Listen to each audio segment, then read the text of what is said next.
Allez, chers élèves, on va continuer la leçon que nous avons déjà commencée, la dernière séance.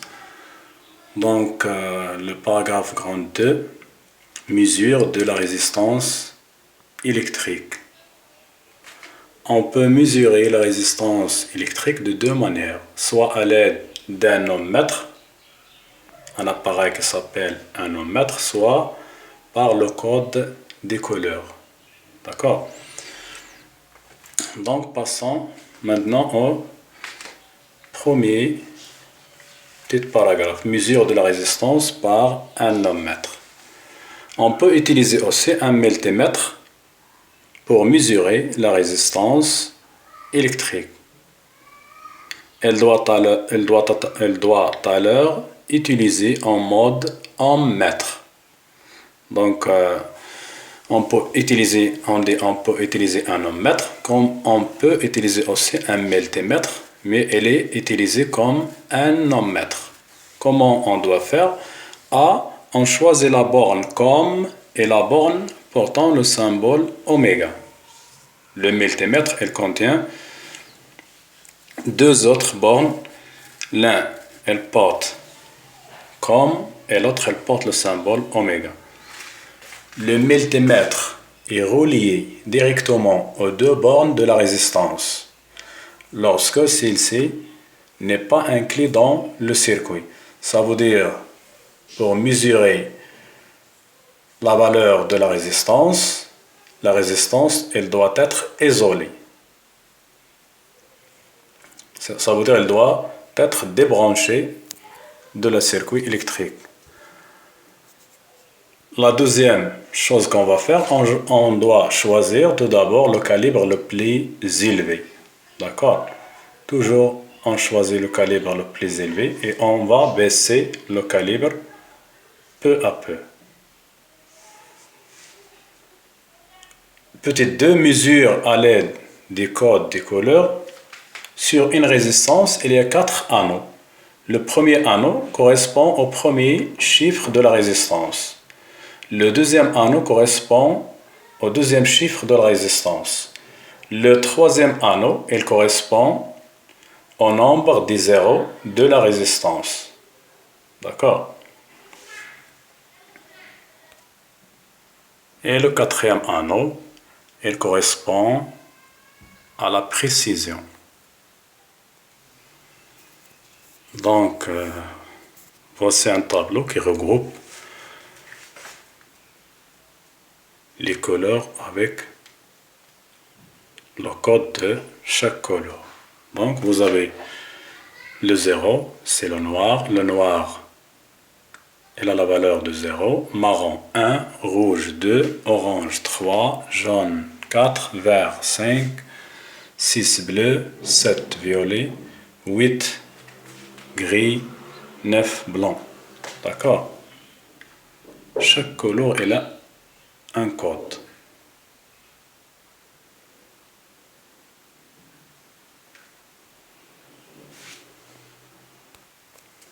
On passe maintenant à l'application.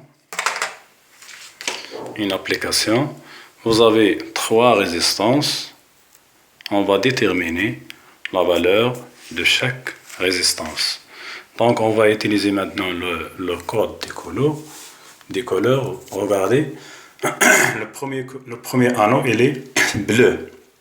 Donc, on va passer au tableau. Regardez, bleu, il correspond à quelle valeur?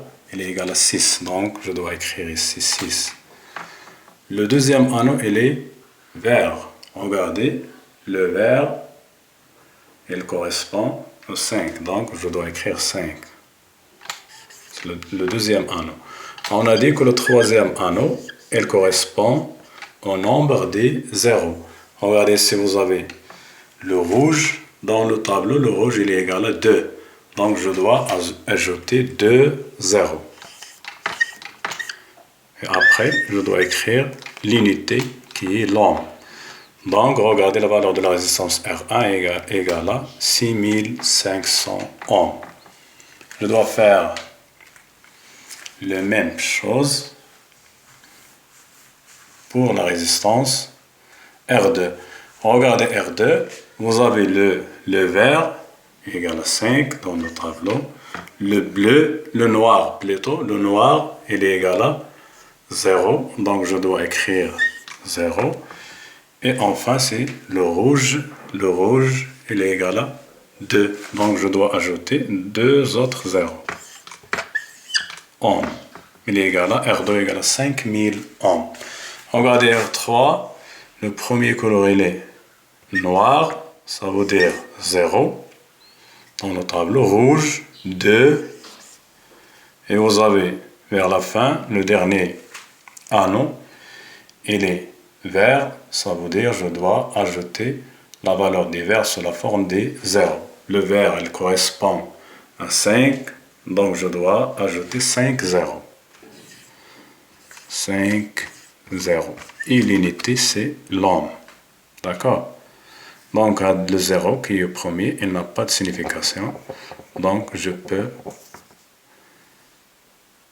l'éliminer. D'accord? Ça veut dire, il est égal à combien? Il est égal à 200 000 ohms.